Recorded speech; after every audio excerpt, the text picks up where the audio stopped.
Hello there. Dr. Bill Crawford here, psychologist, speaker, author of 7 books, host of 2 PBS specials. Here again to bring you another tip on how to help you create the life you want.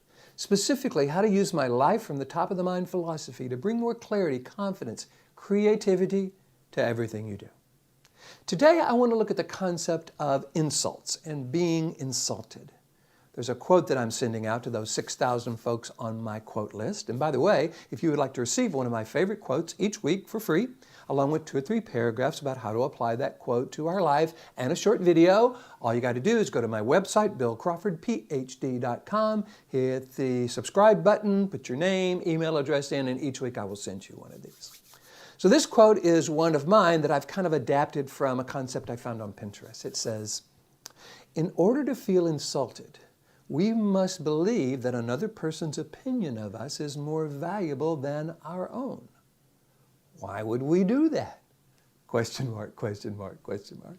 So that question, why would we do that, I think has 2 meanings. Number one, why do we do that? Why would we give somebody else's opinion of us so much weight that it overshadows our own? Don't we know us better than anyone? If so, I think what we've got to do is own that expertise. One of the things that I try to do when someone accuses me of something that I know is outside of my character, I like to come back with, really, is that congruent with who you know me to be? Or does that fit with who you know me to be? Gives them the opportunity to think about that. Now, if they say yes, I would say, wow, what have you seen me do that's given you the impression that I'm that kind of person? And if they can't think of anything, sometimes they change their mind. If they say, well, the other day you did this and that, you can go, oh, so okay, well, that makes sense. Would you like to know what I was really thinking? See, now you're not really reacting to the insult with indignation or another insult. That's often what we do. When we feel insulted, we have a tendency to strike back. And that comes from a long past of being insulted. I mean, frankly, haven't we been hearing negative things about ourselves for a long time? I mean, as kids, right? Our parents say, listen, you were terrible, you never did that, or you were supposed to do that, and you... Now, that didn't mean that they're terrible parents or they meant to insult us, but that's how we took it.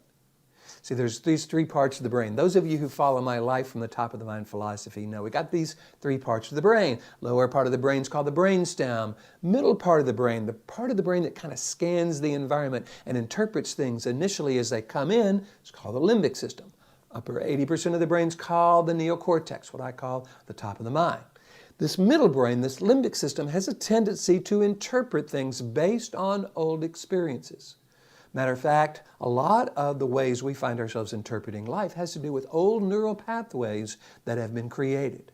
A neural pathway in the brain is kind of like a pathway through a field of grain. If you go down it once, it's going to be hard to find that path again. But if you go down that same path again and again and again and again, that path is going to become wide, well-worn, easy to find, easy to go down. That's what's happened with negative comments. Each time we heard a negative comment growing up, the limbic system went, whoa, that's dangerous. Someone who is supposed to love us, who feeds us, who holds all the power, is upset with us, sees something bad about us. We ought to be afraid of that. And it throws that information down into the brainstem. When that happens over and over and over, we learn to interpret other people's negative comments toward us as if we were kids, as if they were being told to us by somebody really, really important. Nowadays, chances are we're not being insulted by someone who's really, really important, or even if we are someone saying negative things to us by someone who's important, there's some misunderstanding there. It's not who we really are. So what we've got to do is be very clear, who am I? What are the qualities and characteristics I'm bringing to life? I call this our highest purpose because it comes from the highest part of the brain, the neocortex, this upper 80% of the brain, and it's got to become the most important thing we do, our highest purpose, in order to really pull this off. Because we've got to create some new neural pathways that go from our limbic system up into our neocortex. One about our own self-worth, so when people say something negative to us, which, by the way, is different than feeling insulted. When someone says something negative, that's them saying something negative. When we feel insulted, that's our interpretation of that. That's us taking it in and making it something about us in a way that is dangerous or is frightening. Understandable. We've been doing it for a long time. It's just not serving us. It's not something we would recommend to someone we love. So what I encourage you to do is ask yourself the question, do you want to continue interpreting other people's negative comments towards you in this way that throws you into the brainstem where you feel insulted? If the answer is no, then what we've got to do is recognize that sometimes when someone is trying to insult us, they're coming from the lower 20% of the brain. There is a quote I use sometimes in my seminars that says, how do you keep people from jerking your chain? You don't give your chain to jerks. And what that means is we don't give other people's opinion of us when they're coming from that knee-jerk part of the brain. We're in that lower part of the brain where they're just wanting to lash out. We don't give them our chain. We don't give that comment value and validity. We go, whoop, that's who they're upset. They're coming from that lower brain.